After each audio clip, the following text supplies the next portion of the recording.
Their academic self-esteem is inferior. Their academic persistence is inferior.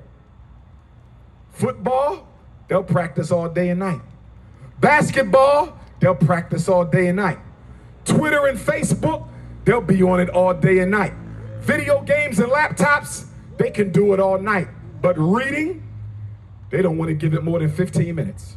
Math, no more than 15 minutes. If I want to be a good basketball player, I have to practice shooting. If I want to be a good football player, I got to practice catching or throwing. So why in the hell in the black community we think reading is supposed to come easy? Why do we think math is supposed to come easy? Why do we believe comprehension is supposed to come easy? Only 15% of children will master reading on the first try. Most children will struggle a little bit to learn how to read. But guess what the black mother and father does in Florida? Guess what the black mother and father does in New York? Guess what the black mother and father does in Los Angeles and Detroit, Chicago and Atlanta?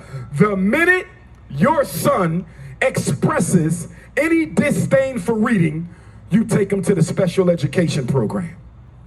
You don't make him try. You don't get him no tutoring. You don't help him out. You don't put no books in front of him. You give him up to special ed. Congratulations. You just introduced your son to the school to prison pipeline. Do you know that a black boy in America with an IEP is 75% more likely to go to jail than a black boy without an IEP? I don't know who told you special ed was a solution. I don't know who told you special ed was a remedy. Special ed is a program where you place black boys you don't want to be bothered with until they're old enough to drop out or go to jail. That's what special ed is. Now, I'm not talking about the deaf children. I'm not talking about the blind children. I'm not talking about the orthopedically impaired children. I'm not talking about the medically disabled children. I'm not talking about the speech and language impaired children, because most black children are not deaf. Most black children are not blind. Most black children are not autistic. Most black children do not have speech problems. Most black children are in special ed because their lazy behinds don't want to put effort into learning how to perfect their reading and math skills. But guess what? If Dr. Umar was in charge of education in Florida, we wouldn't diagnose the children. We would diagnose their parents. I would diagnose you. You're the problem. This boy don't even read and you're signing him up for a special ed evaluation. This little girl does no practice with mathematics, but you want her to get an IEP. Why? Because once they go to special ed, they will never be held back again, even if they're not learning. Did you know in special education, we can legally promote kids who ain't learning a damn thing? Did you know that? In special ed, your child will get promoted whether they're learning or not, and you think it's a good thing. Well, guess what? I have no problem when I conduct my psychological evaluations. I have no problem recommending that this child be held back another year. And you know what happens? The black parents call me up.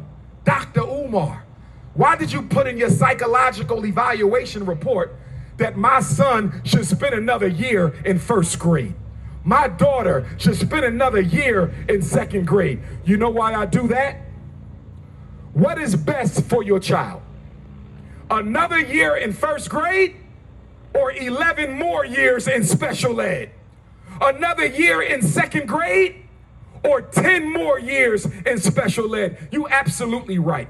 I would rather your child repeat a grade once than be in special ed forever. Because guess what? George W. Bush, when he was president 20 years ago, he changed the game.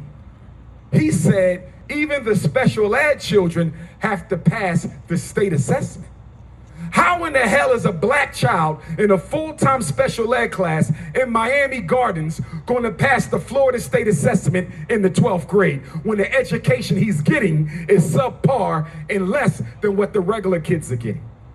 He will not pass the test, which means he either will drop out, get pushed out, or get a certificate of completion, which is a piece of paper that has no legal standing that says your child went to school for 13 years, kindergarten plus 12, but neither you or the teacher cared enough to make sure he could pass a minimum basic skills Florida examination. Congratulations, you can go to a life of stealing cars, selling drugs, and hustling guns.